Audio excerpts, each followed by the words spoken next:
నమస్తే. తెలంగాణ మంత్రి కోమటిరెడ్డి వెంకటరెడ్డి అరాచకానికి 50 కుటుంబాలు 300 మంది రైతులు రోడ్డు మీద పడుతున్నారు. రోడ్డు మీద పడడం అంటే వాళ్ళు ఏదో కోల్పోతున్నారని కాదు, టోటల్గా వాళ్ళ యొక్క జీవితాన్ని కోల్పోతున్నారు, వాళ్ళ ఆరోగ్యాన్ని కోల్పోతున్నారు. చివరికి వాళ్ళ సిచ్యువేషన్ ఎంత దారుణంగా ఉంది అంటే మొత్తం నల్గొండ జిల్లాలో ఉన్నటువంటి అందరు ఎమ్మెల్యేలు, లోకల్గా ఉన్నటువంటి అందరూ కోమటిరెడ్డి వెంకటరెడ్డికి ఊడిగం చేస్తున్నట్టు కనబడుతున్నది. ఏంటి ఆ విషయం, ఏంటి అసలు కథ ఏంటి అంటే, కోమటిరెడ్డి వెంకటరెడ్డికి సంబంధించిన చుట్టం ఒక ఆయన పేరు సంజీవరెడ్డి. ఈయన గతంలో ప్రభుత్వ ఉద్యోగిగా ఆఫీసర్గా పనిచేసిండు. రంగారెడ్డి జిల్లాలో ఎస్సీగా పనిచేసిండట. ఏ డిపార్ట్మెంట్? సివిల్ ఇంజనీర్ డిపార్ట్మెంట్లో ఆయన ఉద్యోగిగా పనిచేసిండు. ఆయన పేరు సంజీవరెడ్డి. ఈ గ్రామం ఎక్కడ అంటే ఉమ్మడి నల్గొండ జిల్లా, ఇప్పుడు యాదాద్రి భువనగిరి జిల్లా, రామన్నపేట మండలం సిరిపురం అనే గ్రామం. ఈ సిరిపురం అనే గ్రామంలో ఒక క్రషర్ ఏర్పాటైంది. పెద్ద పెద్ద గుట్టలు ఉన్నాయి. ఆ గుట్టల్లో ఒక క్రషర్ ఉన్నది. ఆ గుట్టల్ని కంకర కింద మార్చేటువంటి ఈ క్రషర్ అక్కడ స్టార్ట్ అయింది. ఈ క్రషర్కి అసలు పర్మిషన్ లేదు. ఈ క్రషర్ని ఈ సంజీవరెడ్డి అనేటువంటి ఎవరైతే కోమటిరెడ్డి చుట్టం ఉన్నాడో ఆ సంజీవరెడ్డి అనే ఆ మనిషి ఆ క్రషర్ నిర్వహిస్తున్నాడు. ఈ క్రషర్కి ఫస్ట్ ఎలాంటి పర్మిషన్స్ లేవు. గ్రామస్తులంతా, ముఖ్యంగా ఆ చుట్టుపక్కల ఉన్నటువంటి రైతులందరూ కలిసి పర్మిషన్ లేని, ఇప్పుడు పొల్యూషన్ కంట్రోల్ బోర్డు దానికి CFO సర్టిఫికేట్ ఇవ్వాలి. కన్సర్న్ ఫర్ ఏమంటారు దాన్ని, ఆపరేషన్ అనే సర్టిఫికేట్ ఇవ్వాలి. సో ఆ సర్టిఫికేట్ ఇస్తేనే ఆ కంపెనీ నడవడానికి అవకాశం ఉంటుంది. అన్ని పవర్ అండ్ దాంతోపాటుగా ఆ సర్టిఫికేట్లో చాలా గైడ్లైన్స్ ఉంటాయి, కండిషన్స్ ఉంటాయి. ఆ కండిషన్స్ అన్నీ ఫాలో అవుతూ ఆ క్రషర్ నిర్వహణ జరగాలి. అయితే ఆ CFO సర్టిఫికేట్ లేకుండానే అక్కడ క్రషర్ ఏర్పాటు జరిగింది. ఈ క్రషర్ ఎవరిది అని అంటే కోమటిరెడ్డి వెంకటరెడ్డి చుట్టానిది. ఎట్లుంటుంది ఇక మిగతా ఎమ్మెల్యేలంతా పొలోమని దాని ఓపెనింగ్ కార్యక్రమానికి అటెండ్ అయ్యారు. రైతులు, గ్రామ ప్రజలేమో దాని మీద తిరుగుబాటు చేస్తున్నారు. వీళ్ళందరూ ఆ రోజు కార్యక్రమానికి అటెండ్ అయ్యారు. ఎవరెవరు? చామల కిరణ్ కుమార్ రెడ్డి గారు, స్థానిక ఎంపీ కదా, ఎంపీ. వేముల వీరేశం గారు, స్థానిక ఎమ్మెల్యే నకరేకల్. ఎవరైనా కుంభం అనిల్ కుమార్ రెడ్డి గారు, భువనగిరి ఎమ్మెల్యే. బీర్ల ఐలయ్య గారు, ఆలేరు ఎమ్మెల్యే. ఒక క్రషర్ ఓపెనింగ్కి ఇంతమంది ఎమ్మెల్యేలు. ఆలేరు నుంచి ఒక ఎమ్మెల్యే, భువనగిరి నుంచి ఒక MLA, Nakrekal MLA, Chamala Kiran Kumar Reddy MP. ఎవరిదే క్రషర్ అంటే ఈ పెద్ద మనిషిది. ఈయన ఒక ఉన్నతాధికారిగా పనిచేసిండు. ఆ గ్రామానికి సంబంధించిన వ్యక్తి అక్కడ ఒక క్రషర్ని ఏర్పాటు చేసిండు. ఆ గుట్టలను మొత్తం తొలిచేస్తున్నాడు. ఆయన నా భూమి అంటున్నాడు. ఇంకా దాంట్లో కూడా చాలా తేడాలు ఉన్నాయి. అసలు ఆయన పర్మిషన్ తీసుకుంది ఎన్ని ఎకరాలకు, చేస్తున్నది ఎన్ని ఎకరాలకు అన్నది కూడా తేడా ఉన్నది. ఆడ ఎంక్వైరీ చేస్తే తప్ప బయటికి రాదు. సో ఈ క్రషర్ ఓపెనింగ్ కోసం ఇంతమంది పాల్గొన్నారు దీంట్లో. ఇదేం స్కూల్ ఓపెనింగ్ కాదు, ఇదేం హాస్పిటల్ ఓపెనింగ్ కాదు, ఇదేం పెద్ద కార్యక్రమం కాదు. ఓ ప్రైవేటు వ్యక్తి కోమటిరెడ్డి వెంకటరెడ్డి చుట్టానికి సంబంధించిన క్రషర్ ఓపెనింగ్కి ఇంతమంది అటెండ్ అయ్యారు. లేకపోతే మరి వీళ్ళు అటెండ్ అవ్వకపోతే తెల్లారి మళ్ళీ కట్టింగ్స్ ఉంటాయి. మళ్ళీ టికెట్ రాదు, మీకు టికెట్లు ఇవ్వము, ఇది అది అని మాట్లాడతారు. కాబట్టి వీళ్ళు తప్పనిసరి పరిస్థితుల్లో వెళ్ళిన వాళ్ళు ఒకరిద్దరు అయితే, ఇక ముందు నుంచి ఊడిగం చేస్తున్న వాళ్ళు ఇంకొకరిద్దరు.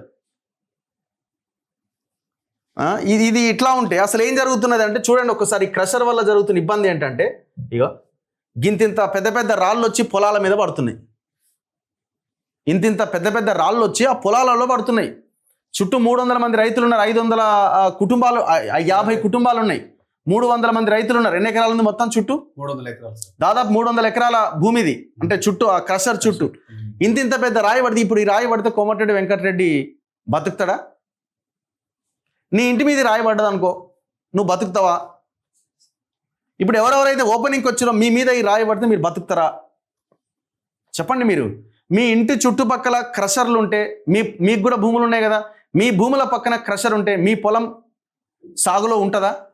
మాకు తెలుసా ఎఫెక్ట్ ఏంటన్నది. మేము ఇక్కడ ఒకసారి అబ్దుల్లాపూర్ మెట్టు దగ్గర, ఇప్పుడు మీరు నాగోల్ నుంచి 16 కిలోమీటర్లు పోతే బలిజగూడెం, దేశ్ముఖ్ ఏరియాలు వస్తాయి. అక్కడ చాలా పెద్ద పెద్ద క్రషర్లు ఉన్నాయి. చుట్టూ పొలాలు ఉంటే ఆ పొలాలు ఇట్లా చెట్టు ఊపితే మొత్తం డస్ట్ వస్తుంది ఇట్లా పైకి. ఏం నిబంధనలు పాటించారు, ఇష్టం వచ్చినట్టుగా ఆ క్రషర్స్ నడిపిస్తారు. ఆ దుమ్ము అంతా వచ్చి పొలాల మీద పడుతుంది. అది ఆ మొక్క అనేది ఎదగదు.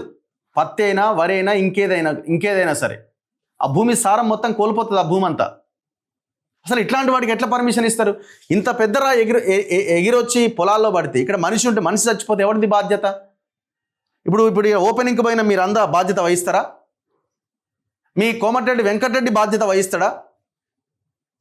అసలు వీళ్ళంతా పోయింది మరి చూసుకోవాలి కదా, దీనికి పర్మిషన్ ఉందా లేదా, ఎవంది ఇది అని. కనీసం దానికి ఒక్క పర్మిషన్ లేదు. పర్మిషన్ లేకుండా వీళ్ళందరూ పోయి ఓపెన్ చేసి వచ్చారు. ఇప్పుడు వెంకటరెడ్డి ఏమంటాడు? మీరే పోయారు, నాకేం సంబంధం అంటాడు. వెనకాల ఉన్నాడు ఆయన. యాక్చువల్గా సూత్రధారి, పాత్రధారి మొత్తం వెంకటరెడ్డి. ఇప్పుడు మీరు బకరా అవుతున్నారు కదా, మీరు అనవసరంగా ఇబ్బంది పాలవుతున్నారు కదా. ఓపెనింగ్కి ఎవడు వచ్చినా అంటే మీరే వచ్చారని అంటారు. మరి అసలైనోడు మంచిగా తప్పించుకొని వెనకాల ఉంటున్నాడు. ఇప్పుడు మీరు వెంకటరెడ్డి దగ్గరికి వెళ్ళి అడగండి, వాడేవాడు నాకేం సంబంధం అంటాడు సింపుల్గా. కానీ ఇక్కడ కనబడుతున్నది మీరు. ఇది చూడండి, బ్లాస్టింగ్స్ చేస్తే బ్లాస్టింగ్కి పొగ చూడండి ఎంత భయంకరంగా లేస్తున్నదో. ఈ పొగ అంతా ఎక్కడ పోతుంది? కోమటిరెడ్డి ఇంటికి పోతుందా? కాదు కదా. ఆ చుట్టూ ఉన్న పొలాలల్లో అదంతా పడిపోతుంది. దానివల్ల పొలాలు మొత్తం నాశనం అవుతాయి. మరి ఎకరమో 2 ఎకరాలు ఉండి సాగు చేసుకుంటున్న రైతులంతా ఏమైపోవాలా? చివరికి రైతులు వాళ్ళ భూముల్లో చిన్న చిన్న షెడ్లు వేసుకుందామని రెడీ అయితే ఎంత దుర్మార్గం అంటే, పోలీసులు కూడా అట్లే తయారయ్యారు. ఇప్పుడు లీడర్లు ఎట్లాగైతే వివిధ నియోజకవర్గాల నుంచి లీడర్లు వచ్చిర్రో, పోలీసులు కూడా వలిగొండ మండలానికి సంబంధించిన ఎస్ఐ ఆడికే వస్తాడు, రామన్నపేట సిఐ వస్తాడు, రామన్నపేట ఎస్ఐ వస్తాడు. పోలీసులు కూడా మిగతా మండలాల పోలీసులను కూడా అక్కడికి దింపి ఈ వీళ్ళు ఎవరెవరైతే దాడి చేసింది ఎవరు? పోలీసులు. దాడి చేసింది పోలీసులే. పోలీసుల లాఠీ చార్జ్లో అక్కడున్న స్థానిక రైతులు గాయపడ్డారు. బుద్ధి ఉందా కోమటిరెడ్డి వెంకటరెడ్డి? నీకేమన్నా కనీసమైన బుద్ధి ఉన్నదా? రైతులను కొట్టించిండు. ఎవడు మాట్లాడాలి? అపోజిషన్ లీడర్లు ఏం చేస్తున్నారు? ఎక్కడుంది బీఆర్ఎస్? ఎక్కడ బీజేపీ? ఎక్కడున్నది? దెబ్బలు తగిలినాయి రైతులకు. కాళ్ళకి దెబ్బలు తగిలినాయి. ఏ డోర్లో పడ్డది? పోలీస్ వ్యాన్ డోర్లో పడ్డదట. ఏం అరాచకం ఇది? ఇప్పుడు ఎవరి మీద కేసులు పెట్టాలి? ఇప్పుడు చివరికి ఏంది కట్ చేస్తే అంటే కేసులు ఎవరి మీద కావాలా? కేసులు పర్మిషన్ లేకుండా నడిపిన క్రషరుని మీద కావాలా? దానికి ఓపెనింగ్కి పోయిన ఎమ్మెల్యేల మీద కావాలా? దీని వెనకాల ఉన్న వెంకటరెడ్డి మీద కావాలా? ఈ లాఠీ చార్జ్ చేసిన పోలీసుల మీద కావాలి? కేసులు ఎవరి మీద అయినాయి తెలుసా? రైతుల మీద అయినాయి. ఎఫ్ఐఆర్లు రైతుల మీద అయినాయి. ఏమని అయినాయి? మీరు జీవహింసకు పాల్పడ్డారని నోటీసులు పంపించారు వీళ్ళకి. ఇది అదేనా? ఎవరైనా station house officer, Ramannapet police station, Yadadri Bhuvanagiri జిల్లా. ఏమంటున్నాడు ఈయన? మీరు అక్కడ క్రషర్కి పక్కన మీరు పశువులను కట్టేస్తున్నారు షెడ్లేసి, సో దానివల్ల జీవహింస జరుగుతున్నది అని ఆయన మీరు పోలీస్ స్టేషన్కి వచ్చి మీరు అటెండ్ కావాలని నోటీస్ పంపిస్తాడు రామన్నపేట సిఐ. ఇంతకంటే దుర్మార్గం ఉందా?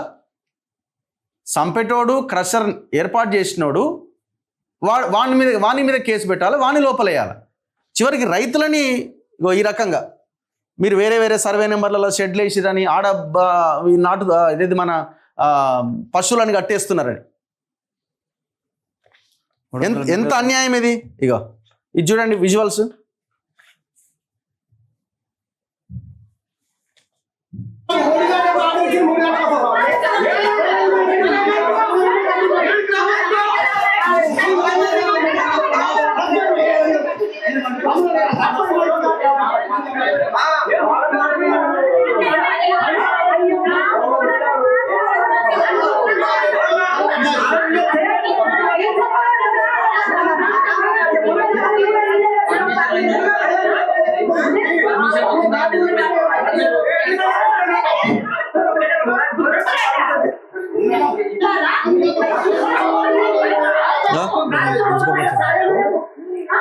ఆడోళ్ళ మీదకి వచ్చారు పోలీసులు, మళ్ళీ ఆడ మహిళా పోలీసులను తీసుకొచ్చి వాళ్ళతో గొడవ.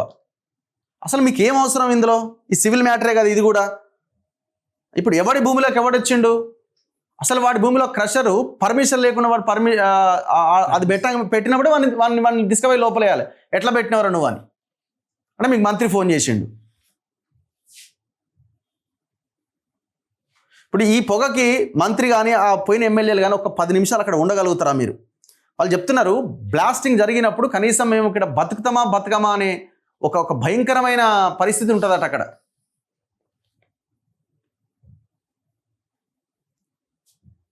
ఇగో ఇది చూడండి,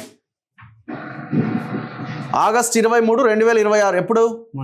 మొన్న 9:40 బ్లాస్టింగ్ జరుగుతూనే ఉన్నది. బ్లాస్టింగా బ్లాస్టింగ్ చేయడానికి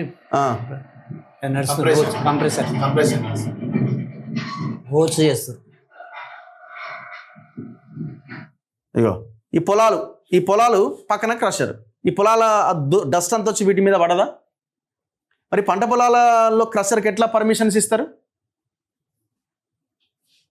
మరి రైతులు ఏమైపోవాలా?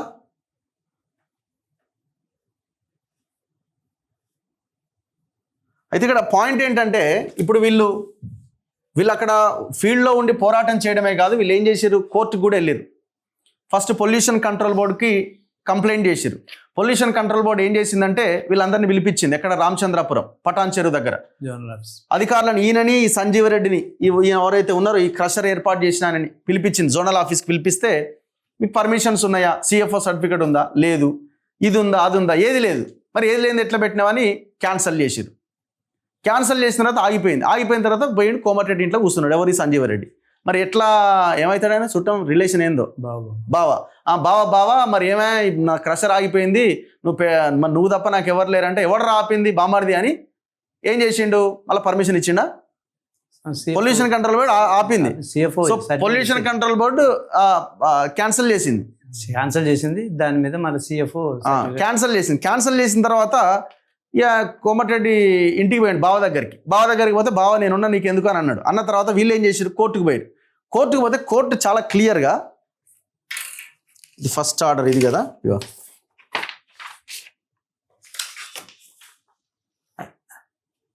ఇదే కదా 21, ఇదే కదా. కోర్టు చాలా క్లియర్ ఏమన్నదంటే, అసలు ఇందులోకి ఎవరు ఎంటర్ కావద్దు, పోలీసులు ఎంటర్ కావద్దు, బ్లాస్టింగ్స్ జరగొద్దు అని కోర్టు ఆర్డర్ ఇచ్చింది. ఎప్పటిదాకా? Till then the interim order granted earlier. ఇది కాదు, 20 వరకు ఇచ్చింది. మొన్న 20 తారీఖు నాడు మళ్ళీ కేసు వాయిదా 20 తారీఖు నాడు నడిపించింది. ఇదా? ఇది ఫస్ట్ది. ఇక్కడ ఉంది చూడండి. సో 25/8/2026 కోర్టు ఏమన్నదంటే, ఎవరు పోలీసులు కానీ వెళ్ళడానికి వీల్లేదు, బ్లాస్టింగ్ చేయడానికి వీల్లేదు అని కోర్టు 25/8/2026 దాకా ఆర్డర్ ఇచ్చింది. ఆర్డర్ ఇచ్చి వాయిదా వేసిన తర్వాత మళ్ళీ కోర్టు ఏమన్నదంటే, మళ్ళీ కోర్టు 25th రోజు మళ్ళీ వచ్చిన తర్వాత ఏమన్నదంటే, till then the interim order granted earlier on 21/8/2026 shall stand extended అని ఇచ్చింది. ఎప్పటి వరకు? List this matter 15/9/2026. అంటే మళ్ళీ వాయిదా వరకు అక్కడ బ్లాస్టింగ్స్ కానీ పోలీసులు కానీ ఎంటర్ కావడానికి అవకాశం లేదు అని చెప్పింది. ఈ లోపుగా ఏం చేసిరు, బావ దగ్గరికి పోయిండు కదా బామ్మడిది. బావ ఏం చేసిండు, బావ పొల్యూషన్ కంట్రోల్ బోర్డు వాళ్ళకి ఏమి ఇచ్చిండో, ఏమని బెదిరించిండో, మీరు ఇక్కడ ఉండరన్నాడో ఏమన్నాడో, మొత్తానికి ఆ సిఎఫ్ఓ సర్టిఫికెట్ కాపీ తెచ్చుకొని కోర్టు బ్లాస్టింగ్ చేయొద్దన్నది కదా, బ్లాస్టింగ్స్ ఆపేసిరు. కానీ ఆ క్రషర్ వర్క్స్ మాత్రం జరుగుతూనే ఉన్నాయి. ఎన్రోల్ చేస్తారు క్రషర్ వర్క్స్. వితౌట్ బ్లాస్టింగ్ చేయకుండా అది కంకరగా మారే అవకాశం లేదు. కోర్టు ఇక్కడ ఆర్డర్ ఉన్నది. ఆ క్రషర్ ఇప్పుడు ఏదైతే ఆ ఇన్రోల్ బ్లాస్టింగ్ ద్వారా వచ్చినటువంటి దాన్ని కంకరగా మార్చి వాటిని తరలించే ప్రయత్నం అయితే జరుగుతున్నది. మరి ఇప్పుడు పొల్యూషన్ కంట్రోల్ బోర్డు వాళ్ళు సిఎఫ్ఓ ఎట్లా సర్టిఫికేట్ ఇచ్చారు? వాడు ఏం ప్రమాణాలు పాటిస్తున్నాడు? అక్కడ ఏం చేయట్లే, యాజ్ ఇట్ ఈజ్గా నడుస్తున్నది. స్ప్రింక్లర్లు ఏర్పాటు చేయాలా, ఆ డస్ట్ పైకి రాకుండా. ఇంకా చాలా గైడ్ లైన్స్ ఉన్నాయి. వాల్ పెట్టాలి, 20 feet ప్రహరీ గోడ కట్టాలి. ఎంతవరకు కట్టాలి? 20 feet వరకు ప్రహరీ గోడ నిర్మాణం చేయాలి చుట్టూ, ఆ పొలాలకు ఇబ్బంది అవ్వకుండా. ఇవన్నీ ఉన్నాయి. అసలు వెంకటరెడ్డి మీరు లోకల్, మేము నల్గొండ మొత్తం మాదే, ఇక మాకు మించిన వాళ్ళు లేరు, ఇవన్నీ మాట్లాడతారు కదా మీరు. మరి ఆడున్న జనాలు ఓట్లేస్తేనే కదా మీరు లీడర్లు అయింది. మరి జనాన్ని చంపుతారా? ఒక క్రషర్ ఓపెనింగ్కి మీరు అంతా ఎందుకు పోయారు? అసలు మీరు సమాధానం చెప్పాలి ఫస్ట్. మీరు ఇట్లా చేయబట్టే వాళ్ళు మిమ్మల్ని ఆడుతున్నారు ఆట. ఏం జరిగిందన్న మొత్తానికి? ఇప్పుడు ఇక్కడ దాకా వచ్చి ఆగింది. ఇప్పుడు మీరేం అడుగుతున్నారు? క్రషర్ని ఆపాలి. కోర్టు అయితే బ్లాస్టింగ్ చేయొద్దని ఆర్డర్ అంతవరకు ఇచ్చింది. ఇప్పుడు ఈ ఆర్డర్ కూడా మళ్ళీ ఏమైందో కూడా తెలియదు, ఏది ఎటైదో తెలియదు. ఇది ఓన్లీ జస్ట్ 15th వరకు ఉన్న ఆర్డరే. తర్వాత ఏమయ్యేది తెలియదు. అయితే వాళ్ళకు first zonal office pollution board ఆపేసింది సార్, క్యాన్సిల్ చేసింది. ఇది 17 తారీఖు నాడు క్యాన్సిల్ చేస్తే ఆపిరు సార్, 20 రోజులు ఆగింది. అయినాక మళ్ళీ ఏమైందంటే ఈ డిస్క్లోజర్ చేసిన దాన్ని రివకేషన్ చేయాలి. అంటే దాన్ని మొత్తం ఏవైతే ఆబ్జెక్షన్ చెప్పారో అవన్నీ ఫుల్ఫిల్ చేసి స్టార్ట్ చేయమని స్టార్ట్ చేయాలి. అయితే వీళ్ళు ఏం చేయాలంటే మంత్రి దగ్గరికి వెళ్ళి ఒత్తిడి చేయడం వల్ల 11/8 నాడు 26 నాడు కొత్త ఆర్డర్ ఇచ్చాడు, CFO ఆర్డర్ ఇచ్చాడు. అందులో ఇస్తూ కొన్ని కండిషన్స్ పెట్టారు. ఆర్డర్ ఇచ్చిండ్రు మెంబర్ సెక్రటరీ బోర్డు ఆయన, ఇదే కదా ఆర్డర్. అందులో ఏమన్నా అంటే మిగతా consent and HW order fresh అందులో B గ్రూప్ లో కొన్ని 10 ఆర్డర్స్ పెట్టారు సార్. B లో ఇక్కడ ఫస్ట్ షెడ్యూల్ B లో the industry shall not operate without obtaining revocation of closure orders. Okay. The industry shall take steps to reduce water consumption to the extent possible and consumption shall not exceed the quantities mentioned below. Water spraying చేయాలి, sprinklers, green belt, domestic ఇవన్నీ ఉన్నాయి. కింద BT road వేయాలి, BT road వేయాలి.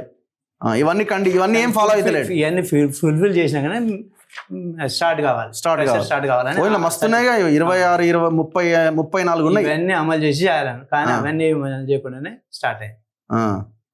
అసలు ఎంత permission ఆయన own land అది 6 ఎకరాలకు ఫారెస్ట్ అది ఇండస్ట్రీకి చేసింది సార్. 12 ఎకరాలు ఉంది, 6 ఎకరాల ఇండస్ట్రీ, మిగతా 6 ఎకరాలు అది మామూలుగా అగ్రికల్చర్ గా పెట్టాడు. అది అసలు జోన్ ఇది గ్రీన్ జోన్ సార్ వాస్తవం. అలా గ్రీన్ జోన్ లో వాడు ఎవడు పర్మిషన్ ఇచ్చింది క్రషర్ కింద? ఆరెంజ్ జోన్ గా మార్చారు. మార్చిందని తెలియదు. ఆరెంజ్ జోన్ కి ఎట్లా వచ్చింది కూడా ఎక్కడ వెతికినా దాన్ని ఆన్సర్. పొలాల మధ్య ఉన్న దాన్ని గ్రీన్ జోన్ కిందనే ఉండాలి కదా. ఇప్పుడు అక్కడ గుట్ట ఉంది అని చెప్పి పొలాలు ఉంటే దాన్ని అది అన్యాయం సార్. ఇప్పుడు చుట్టూ పంట పొలాలు దాని మధ్య గ్రీన్ జోన్ ఎట్లా ఇస్తారు? ఇవ్వడమే అసలు ఫస్ట్ దీన్నే క్యాన్సిల్ చేయడానికి అవకాశం లేదా? కంప్లైంట్ చేయలేదా మీరు? మేము చేసినాం సార్. కలెక్టర్ కు 4 సార్లు కలెక్టర్ దగ్గరికి పోయి ఇచ్చినాం, పొల్యూషన్ బోర్డుకి ఇచ్చినాం, MRO ఇవన్నీ ధర్నాలు ఇచ్చినాం. తర్వాత పొల్యూషన్ బోర్డు వాళ్ళు ఏం చేసినట్టు వచ్చి ఎంక్వైరీ చేసినాడు, వెంకన్న సార్ అని వచ్చి ఎంక్వైరీ చేసినప్పుడు ఇవన్నీ ఏవీ లేవు ఈయన దగ్గర అని చెప్పి 14 అంశాలను వేసి జోనల్ ఆఫీస్కి లెటర్ పంపాడు. జోనల్ ఆఫీస్ అని పిలిపించి ఇవన్నీ అడిగి ఇవన్నీ లేదు నువ్వు ఎట్లా స్టార్ట్ చేసినావు అడిగి, ఇంత పొల్యూషన్ వస్తుంది రైతుల పొలాలు ఏమవుతాయి అని చెప్పి దాన్ని డిస్క్లోజ్ చేసి క్యాన్సిల్ చేసేసి, ఆ క్యాన్సిల్ చేసింది 17/7 నాడు దాన్ని క్యాన్సిల్ చేశారు. క్యాన్సిల్ చేస్తూ 21 నాడు నీ కంపెనీ మూసేయమని ఎలక్ట్రిసిటీ బోర్డుకి లెటర్ పెట్టారు. ఎలక్ట్రిసిటీ బోర్డు 23 నాడు క్లోజ్ చేసేసి, ఎలక్ట్రిసిటీ బోర్డు కూడా కరెంట్ తీసేసినాక బంద్ అయినాక మళ్ళీ మామూలుగా నడపాలనే దాని మీద వర్కర్స్ కు మిషన్ మామూలుగా చెక్ చేసుకోవడానికి దాని దగ్గరికి వెల్డింగ్ లో చేసుకోవాలంటే ఇస్తారు, ఆర్డర్ ఉందట, దాని ప్రకారం ఇచ్చారు. కానీ అప్పుడు ఏం నడపలే. ఎప్పుడైతే CFO వచ్చిందో, CFO వచ్చినా కూడా కొద్ది రోజులు ఆపినాక తర్వాత స్టార్ట్ చేశారు. 17 నుంచి స్టార్ట్ చేశాను. 17 ఆగస్టు నుంచి దీన్ని స్టార్ట్ చేశారు. అప్పటి నుంచి ఇక దామనకాండ కూడా మొదలైంది. ఇప్పుడు మీకు బెదిరింపులా? నాకు బెదిరింపులు ఏం రాలే, కానీ అది మీరు యువతలకి రావద్దు, 267 నెంబర్ల పసులు కట్టేసారు, దీన్ని బాంబు వేస్తే పశువులు వచ్చి పశువుల మీద పడితే పశువులు చచ్చిపోతాయి, ఇది మీరు జీవహింస చేస్తున్నట్టు పెట్టి మీకు పెట్టారు.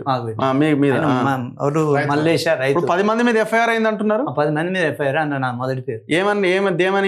దేమని మాకు చూపించలేదు, చెప్తలేరు. CA గారు చూపించండి 10 మంది అని పేర్లు చూపించండు. ఫస్ట్ పేరు నాది ఉంది, సెకండ్ పేరు ఉపేంద్ర ఉంది, థర్డ్ పేరు మళ్ళీ ఇట్లా మొత్తం ముఖ్యమైన ఓలవలు వాళ్ళ పేరు పెట్టారు. అది మాకు FIR అయిందని కూడా తెలియదు సార్. మేము ఎప్పుడైతే కేసుకు హైకోర్టు వేసినామో అక్కడ పిలిచినప్పుడు ఆ హైకోర్టు గవర్నమెంట్ ప్లీడర్ వచ్చి చెప్పినప్పుడు, హోమ్ సెక్రటరీ నుంచి వచ్చిన ప్లీడర్ వచ్చి చెప్పినప్పుడు మాకు తెలిసింది. అంతదాకా మాకు తెలియదు, మాకు కేసు అనే విషయం కూడా తెలియదు, FIR బుక్ అయింది కూడా మాకు తెలియదు.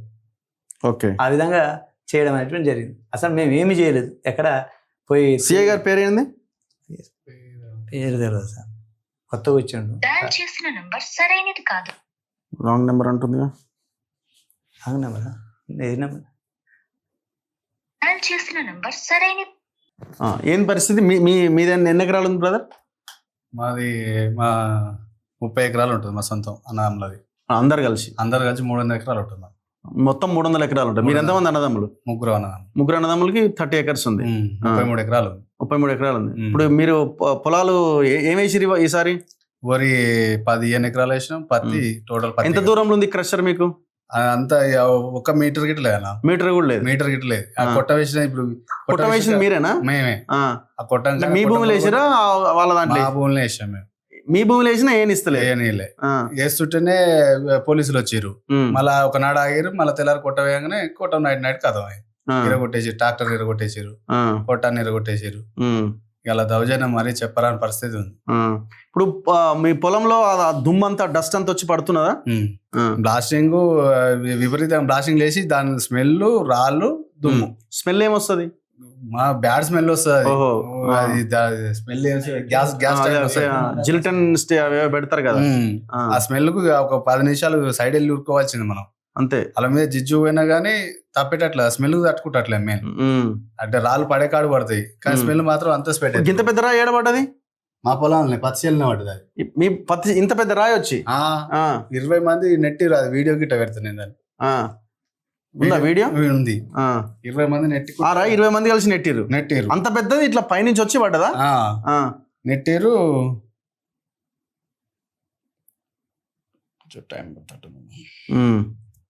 సో మీరేం అడుగుతున్నారు? క్రషర్ మొత్తాన్ని క్లోజ్ చేయాలంటున్నారా? క్లోజ్ చేయాలి సార్ మాకు. ఆ క్రషర్ వద్దు మాకు. ఇప్పుడు అధికారులు పర్మిషన్ ఎట్లా ఇస్తున్నారు మరి? ఇక అధికారులకే తెలుసు. అది ఒక్కసారి విజిట్ చేసి ఇవన్నా కానీ వాళ్ళు చూడకుండానే CF ఆర్డర్ ఇచ్చిరట, నెంబర్ సెక్రటరీ. మరి మీరు ఇప్పుడు ఆందోళన చేస్తున్నారు కదా ఆడ, మరి వీళ్ళంతా వచ్చి ఓపెన్ చేసిరు కదా, మీ ఎమ్మెల్యే ఉన్నాడు, మిగతా ఎమ్మెల్యేలు ఉన్నారు, MP ఉన్నారు, మరి వీళ్ళంతా వచ్చినప్పుడు మీరు మాట్లాడలేదా? మేము మాట్లాడడానికి నిరసన కార్యక్రమం పెట్టినాం. ఇప్పుడు వాళ్ళ ఓపెనింగ్ ఉందన్నప్పుడు ఆడ ఉన్న 50 కుటుంబాలు ఇంత మంది వస్తుందని చెప్పి మేము నిరసన కార్యక్రమం పెడితే ఆ నిరసన కార్యక్రమంలో అడుగుతుంటే పోలీసు వాళ్ళు అడ్డుకుండ్రు. ఇక ఒక్కసారి పోయినా మళ్ళీ వస్తాప్పుడు ఆపుతాం అన్నారు. ఒక కిరణ్ కుమార్ రెడ్డి కొంచెం చూసిండు అంతే.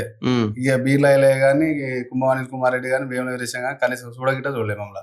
అట్నే వెళ్ళిపోయారు, చూసుకుంటూనే వెళ్ళిపోయారు. ఎంత అన్యాయం అసలు ఇది చూడండి. ఇప్పుడు ఈ పక్కన ఇల్లు కట్టుకోవాలి వెంకటరెడ్డి, లేకపోతే మీరు ఓపెనింగ్ చేసిన మీరు అందరు వచ్చి ఇల్లు కట్టుకొని ఆడ ఒక 10 రోజులు ఉండి ఇక్కడ బాగున్నది బాబు ఏమి ఇబ్బంది లేదు అని చెప్తే రైతులు కూడా సైలెంట్గా ఉంటారు. ఇప్పుడు మీకు కూడా అందరికీ వ్యవసాయం ఉంది కదా, మీ వ్యవసాయ పొలాల పక్కన ఇట్లాంటి క్రషర్ ఒకటి పెట్టిస్తారు. ఒకవేళ ఇంకేదన్నా ఒక ఫ్యాక్టరీ పెట్టిస్తారు, మీకు ఓకేనా? మీరు యాక్సెప్ట్ చేస్తారా? ఎంత ఘోరం అసలు. అంటే మీ బిజినెస్ కోసం, మీ వ్యాపారం కోసం ఇంకా సంపాదించింది సరిపోలేదని ఇప్పుడు ఈ సంజీవరెడ్డి అనేటాని మీద ACB రైడ్ జరిగినాయా గతంలో? ACB రైడ్ జరిగినా? మామూలుగా జరిగింది. దొరికిందా ఏమన్నా? ఇదే రాయి. ఇది చూడండి, ఈ రాయి వచ్చి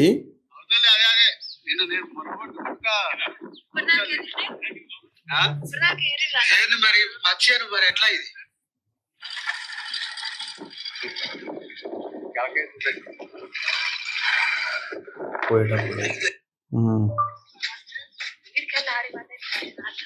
మొత్తం రాలే, చేన్లలో మొత్తం రాలే పడ్డాయి.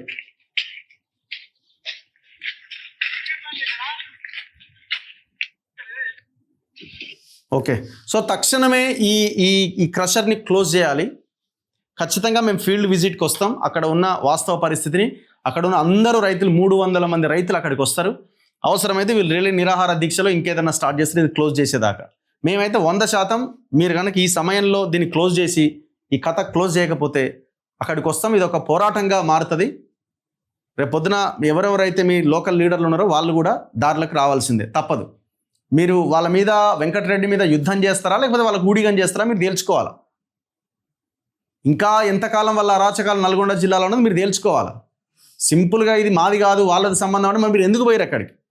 ఎవడు పొమ్మన్నాడు? మీరు పోకపోయింటే అయిపోయేది కదా.